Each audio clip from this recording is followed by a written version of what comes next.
So hi, I'm Ryan, and I'm here with Sam, and we've had a significant amount of queries over the last week or so, with prices in the energy market dropping off, and particularly with it being a year on that Russia and the Ukraine war started. So Sam and I thought it would be useful to discuss three themes that we were seeing. So the impact of the war had on prices, and the impact that it's still having on energy prices, and what else is influencing these prices. And then ultimately, with prices decreasing recently, will they continue to drop, or are we in the, I guess, the state of new norm? So Sam, I guess if you could just give us a bit of an overview of the impact that the Russia Ukraine war had on gas prices, or well, energy prices over the past 12 months. Yeah, no, absolutely. So the invasion of Ukraine was a significant price driver. But as we've been talking about, even pre-invasion, Russia was starting to sort of weaponize their supply, because they did supply Europe with quite a significant amount of gas.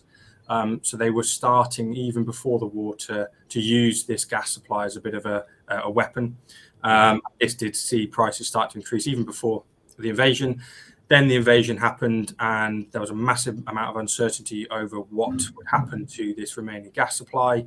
And over the course of the summer in particular, you saw a number of price spikes. Some was it down to the invasion.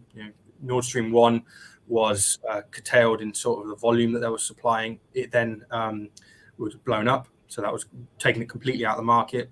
But there were other things going on at the time. But yeah, the invasion of Ukraine was a significant price driver in the last 12 months. Yeah.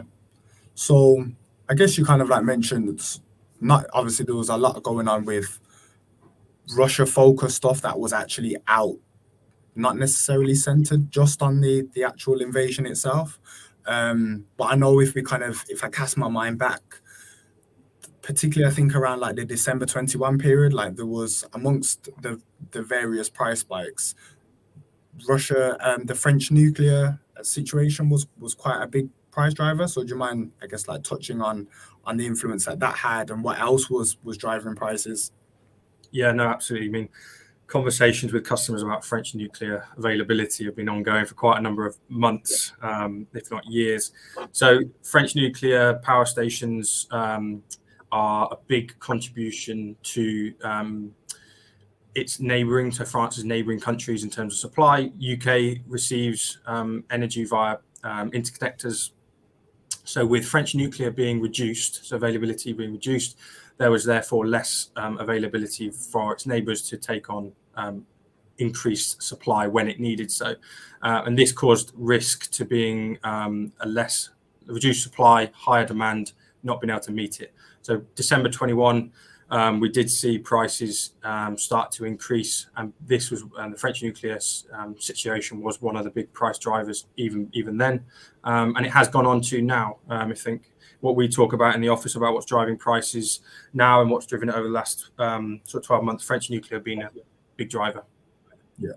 Yeah. So I think particularly with obviously like prices having come off, I think we can both agree that the Russia Ukraine situation, and particularly on like my customer calls, and I know you've said it yourself, it's borderline kind of like rear view mirror kind of thing. It's become somewhat muted, with particularly with like the last thing happening being the blowing up of the pipelines, and even the response in prices was fairly muted on that front. Would you agree?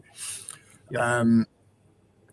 So I guess with that being said, what's driving prices now? Like what's influencing prices? Do we think that they're going to stay in and around the current levels? Do we think there's still more scope to go up, to go down?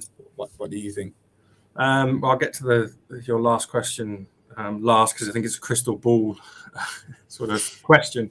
But Yeah. if you look about what's happened over the last 12 months, particularly over the summer, a lot of what was driving prices then, minus sort of the invasion of Ukraine, is still at play. So liquefied natural gas is now a prominent supply in the market. It's a global market, so that means that countries are competing with each other in order to attract supply. That's going to keep prices elevated, especially if we need that gas supply. So LNG is going to be a big driver going forward, as it was over the summer. The weather, again, we are in February at the moment, and there are the first signs of spring. It's definitely morning walk to work is brighter at the moment and will continue to do so, but we're not yet out of winter. There's big risk about where the winter is going to sort of outturn. So that's going to continue to be a prominent driver. And then sort of, French nuclear, won't touch on it much more, but the availability is improved, or the picture of availability is improved comparatively to last year. It's still not where we'd like it, but it's still an improvement. And then finally, you've got the summer buying demand to inject storage back up to the EU mandated 80-90% by next winter. So that's going to be what we're looking at over the next sort of few months. I will put the question back to you about where you see price at the moment, but my view is I think we are more approaching a new normal. There's definitely potential for room to come out, prices to decrease. But that being said, with what's happened over the last 12 months and the price increases we've seen, that's kind of set precedent. So if we have a supply shock, you will see prices, I think, quite quickly find momentum. But I think where we are now is a new norm. Until we have increased supply in the next few years, that will then, we won't be seeing the sort of 50 pence a therm, 50 pound a megawatt hour. But crystal ball over to you, I think. I'd largely agree with you. I think prices are definitely finding some stability. I mean, if you kind of even compare how much prices were moving before and bouncing around, they're a lot more, I guess, flat, a lot more consistent. Interestingly, you mentioned that point about will they come back down to that 50p level? So something that I stumbled upon, if you think about that 50p and what that was worth in 2019, and I guess add on inflation and everything that over the past how many 2-3 years, and then the forecast of that for the next, I guess, decade, what that 50p is worth in 2019 works out to roughly about 66 pence ish kind of thing over the next decade. So if you kind of think about where the curve, where prices are seeing the bottom coming out to, that's pretty much in line with that 66 pence. So I would argue, I would probably, as I said, I agree with yourself, that we're fairly at a normal level, and the scope to keep coming down remains fairly limited. But I know we could definitely sit here and talk and answer these questions all day, purely just answering the questions that we've thought of just this week alone. However, the three things that we wanted to really discuss were obviously the impact, the impact that it had on the UK specifically, and what the dominant drivers were, and basically why prices have dropped down to this new level. So if you have any further questions, please don't hesitate to get in touch. Thank you for listening. Thanks, Ryan.